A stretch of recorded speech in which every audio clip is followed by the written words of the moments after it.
A common misunderstanding is that if we save all the poor children, the world will become overpopulated. This may sound logical, but it's wrong. It's the other way around.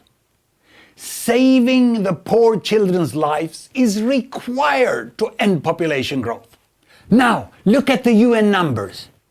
Poor parents, on average, have 5 children, and 1 dies. Look, 2 parents are replaced by 4 surviving children in the next generation. This means population is growing very fast among the poorest. This is the average family in the worst of places like Congo and Afghanistan. Today, where child mortality is highest, that's where population is growing faster than anywhere else. How many people live like this? There are 7 billion people in the world. 1 block, 1 billion. The poorest 2 billion, they live like this. The other 5 billion, they have this average family.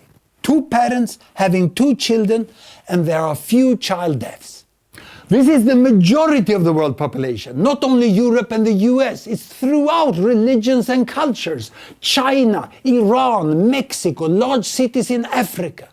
Today, in most population, children just replace parents, and the size of generations are no longer increasing. This means the population will stop growing. How did so many people end up with small families? Well, their children stopped dying. As they left extreme poverty and girls got education, parents no longer had to compensate for child death by having many babies, and a large family stopped being an economic necessity or a social status symbol. And with modern contraceptives, parents across the world, the majority, decided to have a small family. So, by saving the lives of poor children and helping the last 2 billion out of poverty, these parents will also decide to have fewer children. And fewer. Eventually, reaching the 2-child family.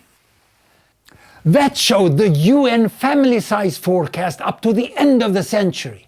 Then the world population is expected to stop growing.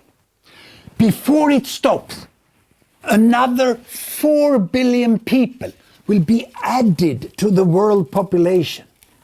4 billion more, that's a lot of people.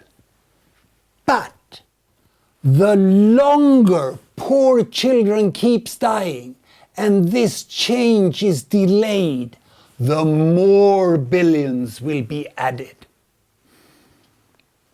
So, ending population growth starts by saving the poorest children.